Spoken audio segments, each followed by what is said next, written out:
My name's Tom. I'm a product manager on the Google Play console. And I'm joined on stage by my good friend Tamzin. She is head of business development for Western Europe, and also Dario, who is a lead engineer on the console as well. Now, the three of us represent teams who really have only one job.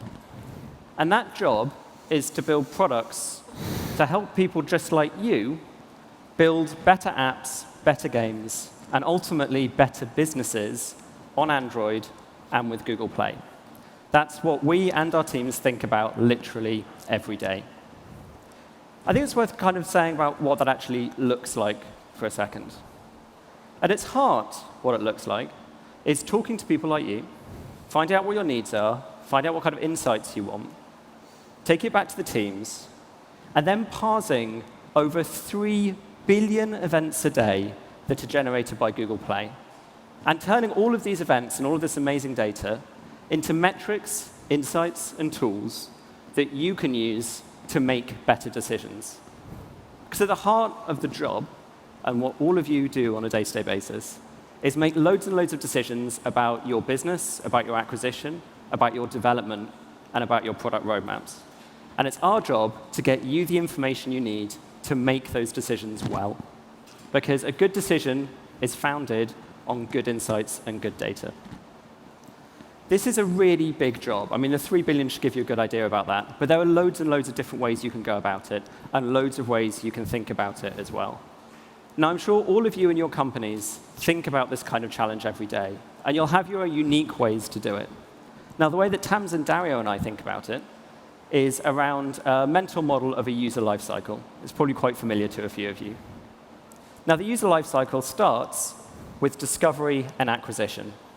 The first phase of building a business and getting a user onto your app or game is to get them aware of you in the first place. Discovery and acquisition is all about getting in front of the user, persuading them that you've got a really interesting game or app, that you've got a really interesting product they want to use, and eventually persuading them to tap on that button and installing it. After the install, I kind of feel is where the fun begins, right? Because after the install, you get engagement and monetization. This is where people are coming back to your products every day. They're opening them, they're loving all the work that you and your teams have done, and hopefully they're also paying you as well. You'll monetize them. It would be great if this were the end of the story, if everybody you acquired just used you again and again and again, and that was it. But unfortunately, it's not. Because very often, for almost every user at some point in the user lifecycle, there's also the uninstall, the point where someone, for whatever reason, decides to remove you from their phone or tablet, and then they become a lost user. It'd be really sad if this was the end of the story as well. But increasingly, the user lifecycle ends like this, with persuading people to come back again, persuading to give you a second or a third chance, telling them about the wonderful new features you have that they want to try again. This, as a sketch, is how us and our teams think about the challenge in front of us. How do we get you the information you need to be able to optimize each part of this? As a sketch, it's also very simple, and it's worth saying that there are also quite negative parts of it as well. So for every person who discovers you, there's somebody who doesn't come across you, who doesn't find you. And for every person who finds you and installs you, there's another who, for whatever reason, choose not to install. And even after that, for every person who becomes engaged, there's another who installs you and doesn't use you all the time, or someone who does, but eventually doesn't monetize. And then lastly, for everybody who you lose but choose to come back, there's another one who is not convinced to give you a second chance. Now, the way to win at this game, the way to really optimize your business, is to minimize all of the bad parts of the user lifecycle and maximize all of the good parts. And that's what us and our teams do. We build tools and insights to help you make decisions to maximize the good parts and minimize the bad parts.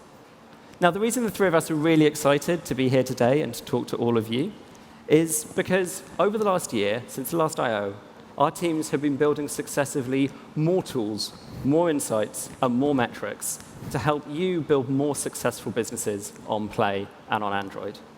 And that's what we're going to talk to you about today. Some of the exciting launches we've made recently, that we made this week, and that are coming up, that help you optimize your user life cycles. So, without further ado, we're going to start at the beginning of the user life cycle. We're going to start with discovery and acquisition. And for that, I'm really happy to welcome Tamzin. Thanks, Tom. Hi, everyone. My name is Tamzin Taylor, and I work in the business development team for Western Europe. Now, I'm sorry, guys, but I think I'm actually the luckiest person here because I get paid to work with developers just like yourselves every day. I get to help them understand their businesses better, help them identify opportunities, and improve their business. In a way, as a former product manager, I'm living vicariously through their success. But one thing which often comes up with these partners is the same question. How can I improve my discoverability? How can I get in front of more users? How can I stand out from the crowd? In a nutshell, how can I get more installs? Does this sound like something you're interested in? Excellent, lots of nodding of heads. Well, you're in the right spot because in the next 15 minutes, I'm going to cover some of the things that we're doing to make or maximize your opportunities to be found. And I'm going to go deeper to help you understand how your different user acquisition channels are making a contribution to your bottom line. Now, if everyone watched the keynote, you would have heard David Burke talk about how Android has billions of users. What you might not know is, in the last 12 months, the number of Android users who downloaded a game more than doubled. So what? What does this mean for you? It means there's huge potential demand for your app or game. The question is, how do you get in front of those users? So we've been working really hard to make your app even more discoverable and accessible. Now, when we think about installs, you might think about loading your app into the Play Store once it's in production and hoping for the best. Well, what if users could download your app or game while you were still building it? What if users could tell you that they really wanted to download your app or game that didn't currently exist in the Play Store? Well, we're working on a couple of tools to answer these questions. The first is early access. So early access is a collection in the Play Store of brand new Android titles running open beta. Those billions of users I spoke about earlier, they can all download apps and games from this collection. And the great news is that they can give private and actionable feedback to the developer before you go live. So you can really tweak and optimize your app to really maximize your chance of success when you do go live. The second is pre-registration. With pre-registration, you can put your app or game into the Play Store. But instead of the install button, it has a pre-registration button. Now, this is fantastic because that means users can opt in to have you tell them when your app or game is ready and goes into production.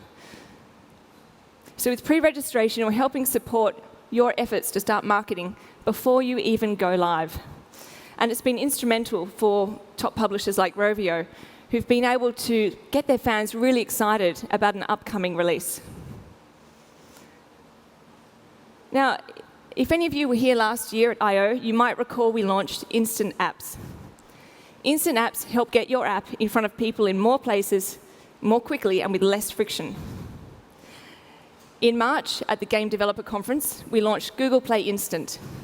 So Google Play Instant is, or where users see Google Play Instant, they can download or access your Instant app, whether it's the Try Now on the Play Store, through browsing, searching, or oh, thanks, Tom. Candy Crush Saga. I'll try that in a second. So with Google Play Instant, you can just tap and try a game without having to install the entire package. So whether you're looking to storm a castle with Clash Royale or become a word master with Words with Friends 2, it's just a really great way to help users try your app or game without the full commitment of downloading it. So in this way, we're trying to help your accessibility and your discoverability. And it really worked for Hothead Games. They actually saw a 19% lift in the number of acquisitions after launching with Google Play Instant.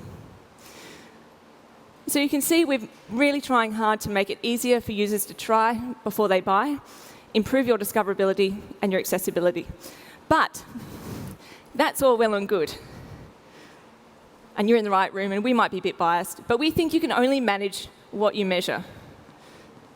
Which is why, to support the launch of Google Play Instant and to help you understand the contribution that this marketing channel is having to your bottom line, we're really proud to announce brand new stats in the Play console to help you measure the success of your Instant app. Feedback from developers has been fantastic, but we did get some messages that you wanted the stats to be more easily discoverable. So we've put them front and center in the Play console. And so now you can see the number of launches and conversions that your Instant app has had. What's a conversion? A conversion are the number of times a user who's launched the Instant app then goes on to download it. And because the stats are in the Play console, if you love playing with data, you'll love this. It means you can slice and dice this information with your other key metrics like installs and revenue. So it's pretty exciting. So you can now easily track the success of your Instant app on your overall growth. And today, I'm really excited to announce brand new capabilities in this reporting. You can now track which products across browsers, search, and Play Store are driving most of your Instant app success. So you've got Instant apps, and now you've got the fantastic reporting. Go ahead and use it. Now, there is so much more you can do to increase your discoverability on Android, but I'm going to stop there and say if you want to learn more, there's an AdWords session on the amphitheater stage right after this. So I think you'll all agree that not all acquired users are the same. It's really important to acquire the right user for your business.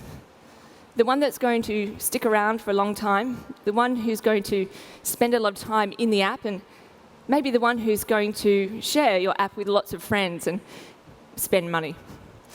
So it's really important to capture the right users for your business. But how do you know whether you're attracting the right users?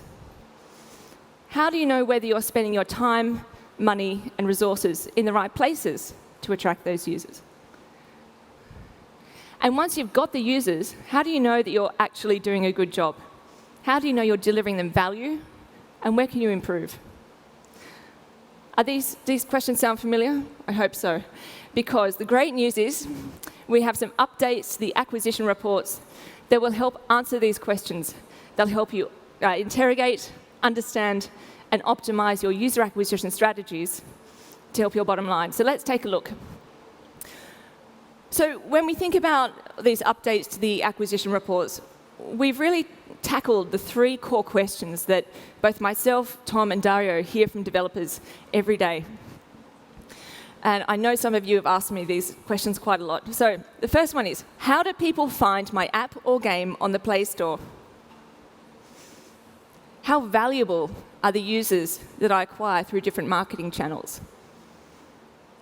And how am I doing? Can I improve? So let's tackle the first one. How do people find my app or game in the Play Store? Now, I know I've got some partners in the audience and who I've worked with quite a lot.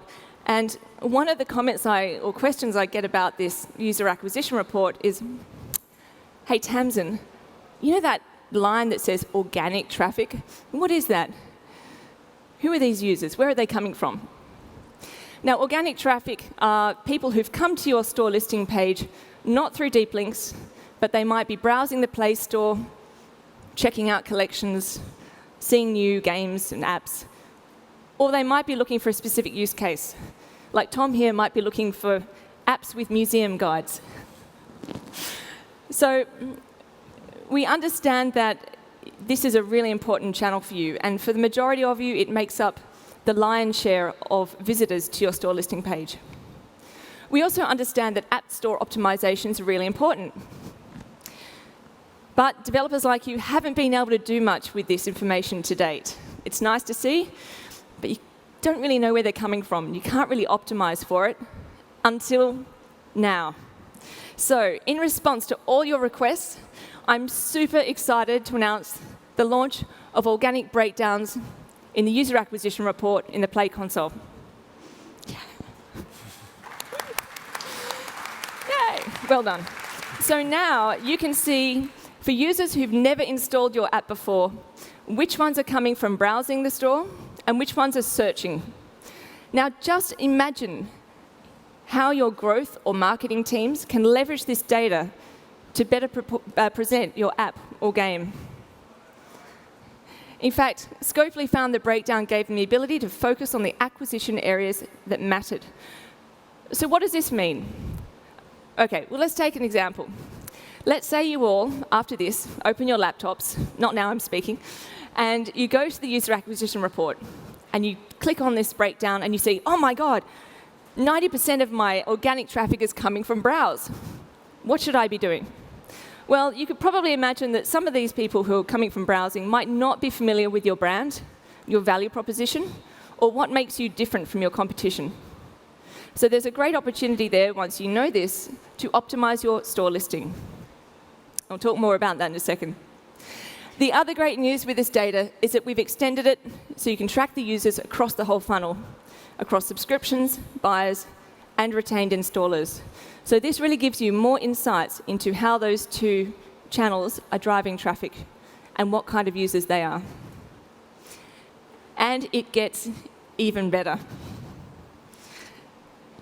And if you're a marketing person in the room, I think you'll be super excited about this. You can now click through and see which search terms are driving the most visitors to your store listing and which convert best. So that is super exciting. It's a view into the Play Store which we've never been able to share before, and it's something you've asked us for, let me think, at least 3.5 years that I've been working in this team. So thank you to the guys who built it, and I really hope you find it useful, because certainly our other pilot partners have. One thing we try and do with this information we share with you is make it actionable and give you insights that help you make better decisions, as Tom mentioned earlier. So we were really happy to get feedback from Fun Games for Free about the relevance of the long-tail searches. And what I love to hear from Evernote is how they found the data really actionable. Because again, we want to give you data that's going to help you make better decisions to grow your business on Play. So developers said that they loved this new feature. And because we tested it with quite a few partners, I thought, given that you're here today and made the effort to come along, I'd share with you some of the things which they're going to use this information for, in case it sparks some ideas in your own head. So majority of the developers we tested with said they would use this data to evaluate their user acquisition strategies. A lot of them said they would use it to optimize their store listing, so changing their descriptions, their screenshots. And some even said they would redesign their onboarding flow so that the features, benefits, and whatever else people are searching for are reflected in that first-time user experience to make it even more relevant for that person when they install the app. So we're really pleased that our developers found this useful, and I hope you will as well. And I hope that answers your question, how do people find my app or game in the Play Store? Now, the marketeers in the room might have found that to be super exciting. But the next part's my favorite. So if you care about paying people on time, if you care about running a good business, if you're a CFO or a product manager, you probably care about acquiring valuable users, which is why I will tackle the next question. How valuable are the users that I'm acquiring through different marketing channels? Now, a lot of the developers I speak to tell me they love the user acquisition report. But installs are only part of the story. I'm sure you'll agree.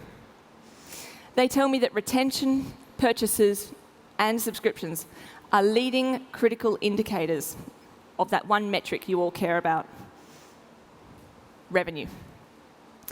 So today, we're launching a brand new item in the buyer acquisition report, ARPU, average revenue per user.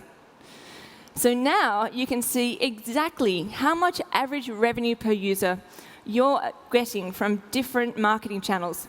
And that includes the organic traffic breakdown I spoke about earlier, Google search, and third-party traffic. So if you're responsible for setting the user acquisition strategies in your business, or you're responsible for making sure you have a profitable company, This information will help you make the right decisions. So no matter whether you're running a classical CPM model, cost per in-store model, or you're driving value further down the funnel, we really think this information will help you evaluate your existing strategies and make better decisions moving forward. Now, lastly, on acquisition. I know there's a few of you in the room who always say to me, "Hey, Tamzin, how am I performing against my competition? How can I do better? How can I improve?" Now, benchmarks are really important, and we totally understand they're really valuable to help you identify where the room for opportunity is versus the market, and where you're already smashing it out of the park and doing a great job. In other words, benchmarks are great because they can help you focus your investment on the items which will give you the best return. So for all these reasons, we were really happy a month ago to launch the retained installers benchmarks in the user acquisition funnel. So now, for all organic traffic, you can easily see throughout the user journey, from in-store conversion all the way through to 30-day retention, exactly where the opportunities are for you to improve, or where the impact or the efforts you've had have really paid off. And we've got a lot of happy developers who've tested this with us, including Intuit and NotDoppler, who've used it to really tweak their conversion and get improvements there. Or in the case of NotDoppler, finding out that actually all the efforts that they put in have really paid off. One thing I mentioned earlier that I love about this feature and all these user acquisition reports is that they're not just here to tell you where you're going wrong. They're here to give you a reference point and give you confidence in your decision making, which is why I was really happy to see the quote from Playdots, who told us that they love the extra validation and confidence they get on their own decision making. So the new tools that we've launched help you get discovered. Instant apps and pre-registration get your apps in front of users like never before. And if you talk to us, we'll say the most important thing about this is we've launched new reporting to help you optimize for it. Updates to the user acquisition reports give you the data that you've never had before to make much better informed decisions around your app store optimization, your acquisition investment, and to really help you drive and acquire more valuable users. Right. So now you have the right users. But how are you going to keep them engaged? And how are you going to monetize them? Well, for this exciting part of the talk, let me hand over to my esteemed colleague, Dario. Thanks, Tamzin. It's great to be here. So, new tools help you get discovered. And the acquisition insights help you find and acquire more and more valuable users. But what about helping you in the next stage of the user lifecycle journey, like engagement and monetization? How can we help you engage your user more and earn more money from them? I'm glad to say that we have some new tools to help with that.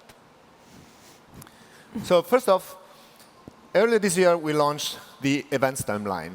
The events timeline gives you contextual information close to charts in the statistics page, in the Android Vitals dashboard, in the subscription dashboard, and other chart surfaces on the Play console, showing you key events that might affect your app, such as, for example, the rolling out of a new release.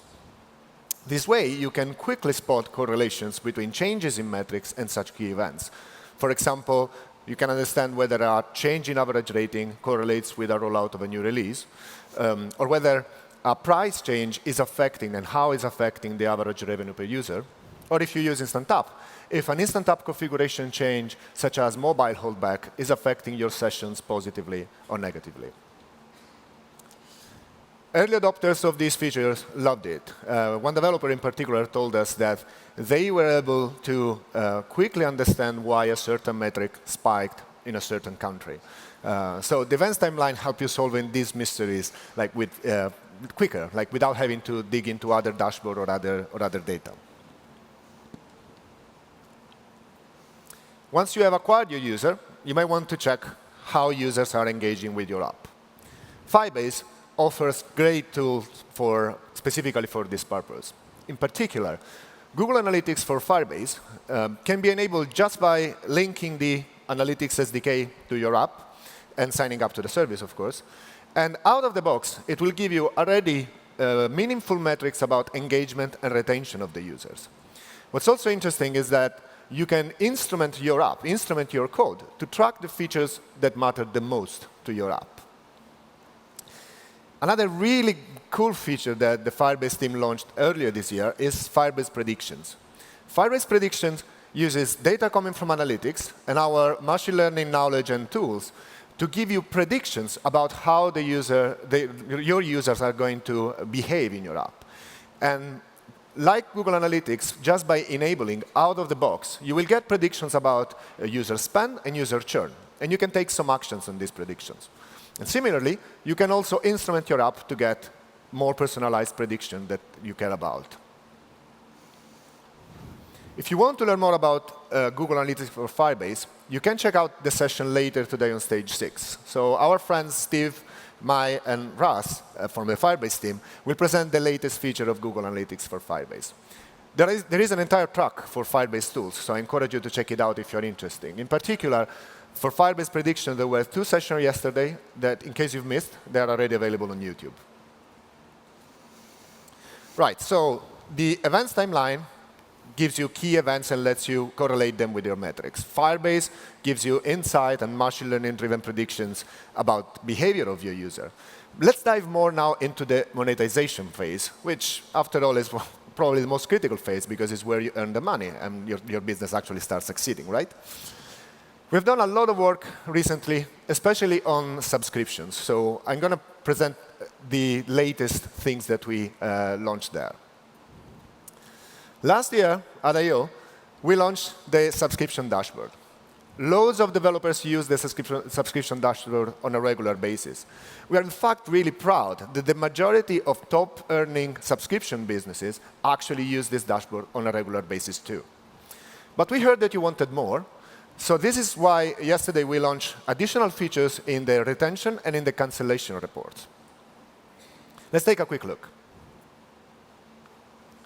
So in the new retention report, we have redesigned it to make it super easy to compare cohorts, evaluate key features like free trials, and also track the data that are important to you, like renewals.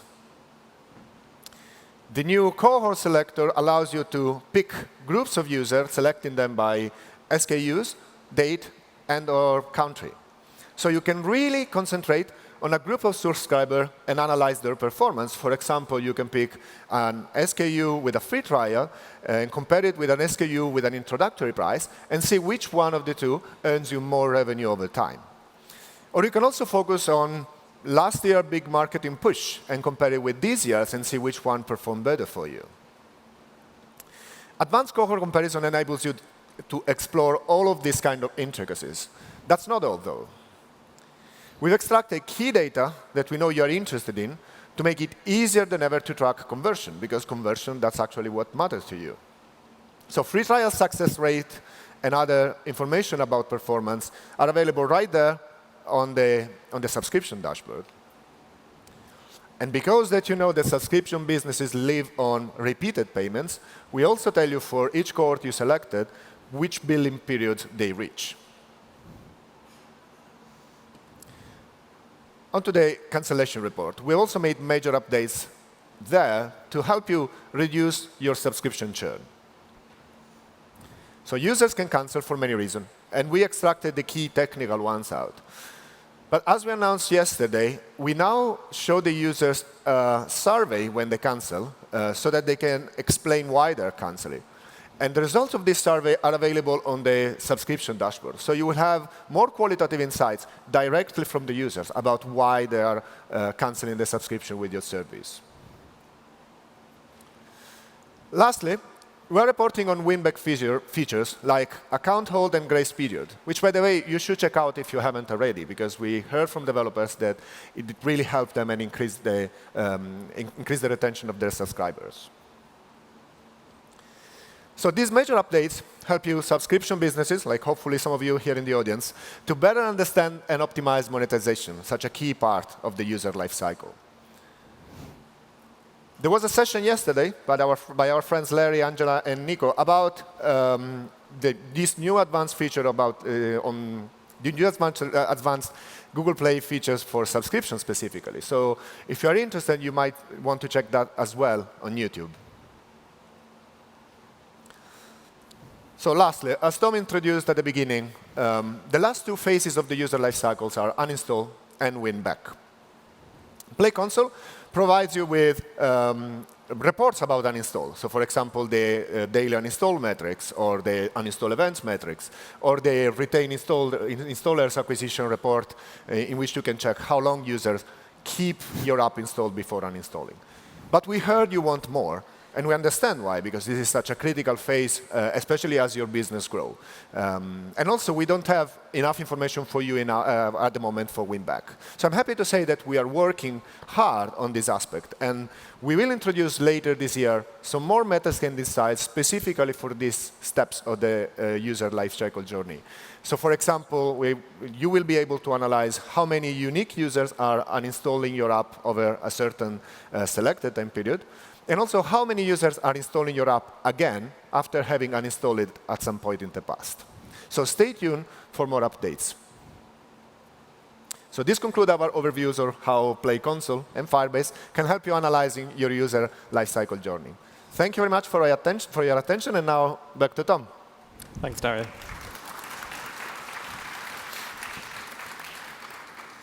Hello again. So, as Dario and Tamzin shared, the teams will be working really hard to build more tools, more insights, and more metrics to help you run better businesses, build larger apps, and have happier and larger number of gamers. All of this work, I think it's fair to say, we're extremely proud of, like deeply proud of the teams who've delivered it. But all of this work also, in some ways, causes a problem. Because we also understand that all of you are really busy. You've got so many tools, both provided by us and others. There are loads of different places you can go, and loads of calls on your time. We understand that you're busy, and we understand that you need it to be easy to see what the console has to offer you, and what's important, and what can be passed over. We understand this problem. That's why I'm really happy to say that yesterday we launched the new apps dashboard in the Google Play console. Let's take a really quick look at what it's like. The apps dashboard is the landing page. You sign into the console, you land here if you select an app. It gives you an overview of all of your key data. Now, previously, there wasn't quite enough data. We heard that from all of you, and it wasn't really well organized. And we've changed all of that.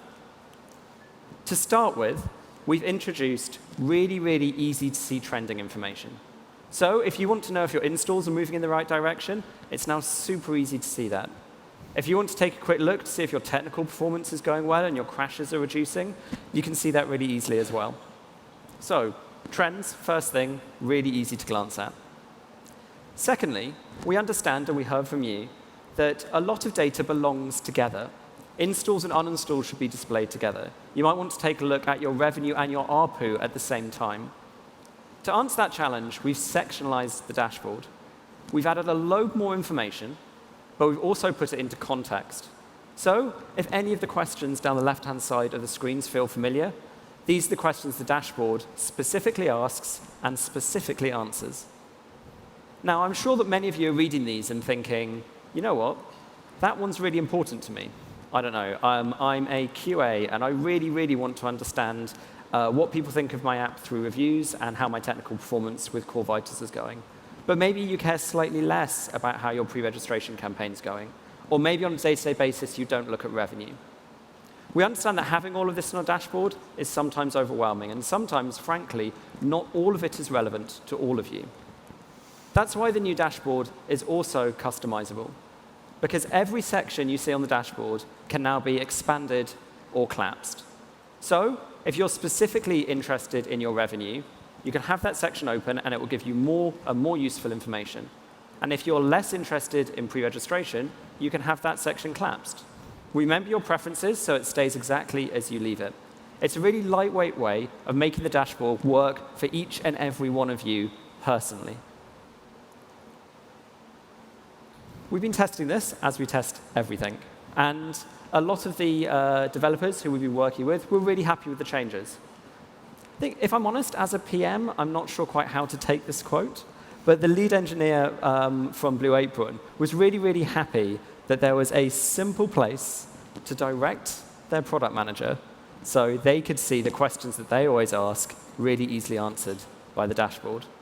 And similarly, DocuSign, very busy people, were really happy with the customization that we give. Customization that doesn't completely remove things, there's no fear of missing out, but does mean that the dashboard is focused for what you need right now.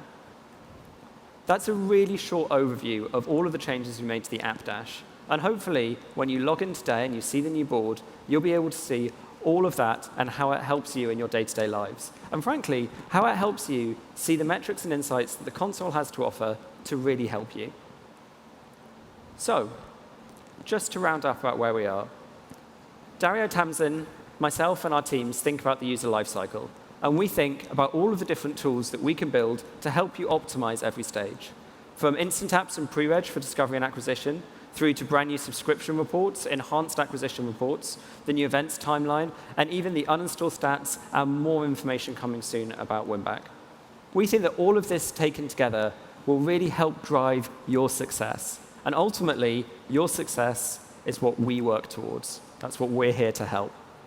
And all of this, and other things like your technical performance, are wrapped together with the app dashboard as well. So we're almost at the end of our time together, and there are just a couple of more things to say. First off, we really want your feedback. So if you liked the session, and even if you didn't, then log on to the URL and tell us what you thought, because it helps us make these sessions better year after year after year. And lastly, thank you so much for listening. From Tamzin, Dario, the teams, and myself, it's great to see so many of you here, and thank you very much.